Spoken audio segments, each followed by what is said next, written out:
Iran যুদ্ধে কার কি স্বার্থ, কার কি ফায়দা, এ নিয়ে জল্পনা কল্পনা শেষ নেই। গণমাধ্যম ও গবেষণা সংস্থাগুলো নাড়াচাড়া করে কিছু কিছু পয়েন্ট তুলে এনেছেন। সেসব কথার একেবারে প্রথম কথা, সারা বিশ্বের বেশিরভাগ মানুষ চান যত দ্রুত সম্ভব যুদ্ধটা শেষ হোক।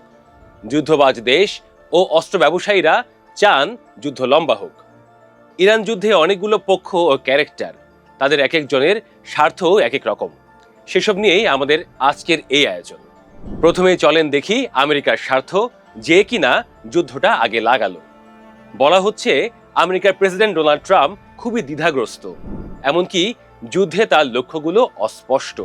কখনো তিনি ইরানের পারমাণবিক কর্মসূচি সীমিত করার পক্ষে, কখনো ইরানের শাসন ব্যবস্থার সম্পূর্ণ পতন ঘটানোর পক্ষে, কখনো ইরানকে সামরিকভাবে দুর্বল করে তোলার পক্ষে, কখনো সবগুলোই। ইন্টারেস্টিং বিষয় হচ্ছে, এখন পর্যন্ত ইরানের পতন ঘটেনি, দেশটি আত্মসমর্পণও করেনি। ইরানের পরমাণু কর্মসূচিও দুর্বল হয়েছে বলে মনে হচ্ছে না। বিশ্লেষকেরা বলছেন, ওমানের উদ্যোগে গত ফেব্রুয়ারিতে যুক্তরাষ্ট্র ও ইরানের মধ্যে যে আলোচনা চলছিল তাতে পারমাণবিক বিষয়ে অগ্রগতি হয়েছিল। ওমানের কর্মকর্তারা নাকি মনে করেছেন ইরান পারমাণবিক অস্ত্র তৈরি করছে না, এমন নিশ্চয়তায় বড় ধরনের ছাড় দিতেও প্রস্তুত ছিল ইরান। তবে ইরানের যেটা নিয়ে আপত্তি ছিল সেটা হলো তাদের ব্যালিস্টিক মিসাইল কর্মসূচি এবং ইয়েমেন ও লেবাননের সশস্ত্র বিদ্রোহী গোষ্ঠীদের দেওয়া সমর্থন বন্ধ করা। ওয়াশিংটন এবং তার বন্ধুদের জন্য আদর্শ পরিস্থিতি হতো যদি এই যুদ্ধের মাধ্যমে আয়াতুল্লাহদের শাসনের অবসান ঘটত এবং আমেরিকার মন মতো কেউ ক্ষমতায় বসত। কিন্তু সোমবার পর্যন্ত সেটাও হলো না। আলী খামেনির ছেলে মোস্তফা বহাল তবিয়তে আছেন।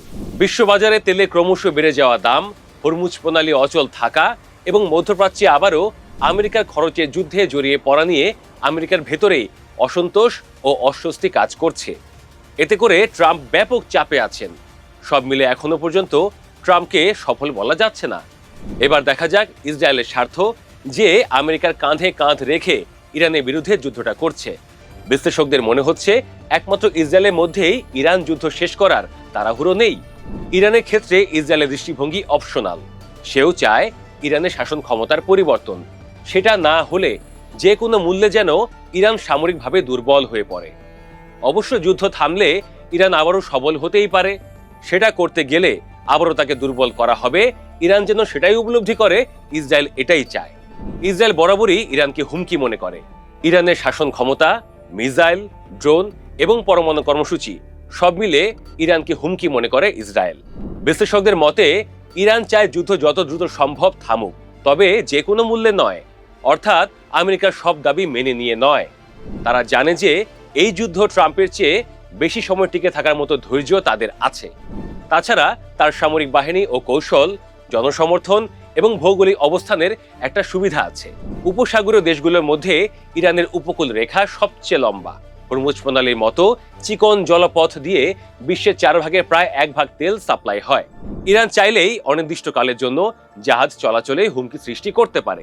এই হরমুজ প্রণালীতে জাহাজ চলাচল স্বাভাবিক করতে চাইছেন ট্রাম্প, কিন্তু তাঁর ডাকে কেউ সাড়া দিচ্ছে না। অযথা কে ঝুঁকি নেবে?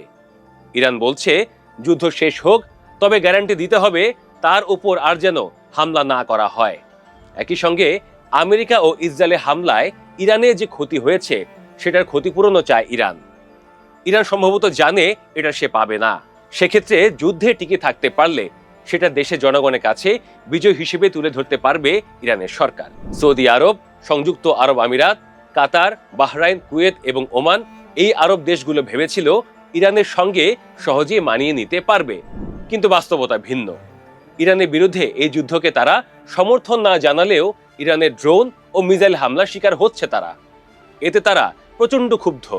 আরব এই দেশগুলোর কর্মকর্তারা বলছেন তেহরানের সঙ্গে তাদের আর কোনো আস্থার সম্পর্ক নেই এবং তাদের সঙ্গে সম্পর্ক স্বাভাবিক করাও আর সম্ভব নয়। ফলে ইরান যুদ্ধে যার যে হিসাব ও স্বার্থ তা জানা গেলেও যুদ্ধের পরিণতি যেহেতু আপাতত জানা যাচ্ছে না, সেহেতু সব পক্ষের ক্ষতি সামনে চলে আসছে। বাকি হিসাব আপাতত বলতে পারছে না গণমাধ্যম ও বিশ্লেষকরা।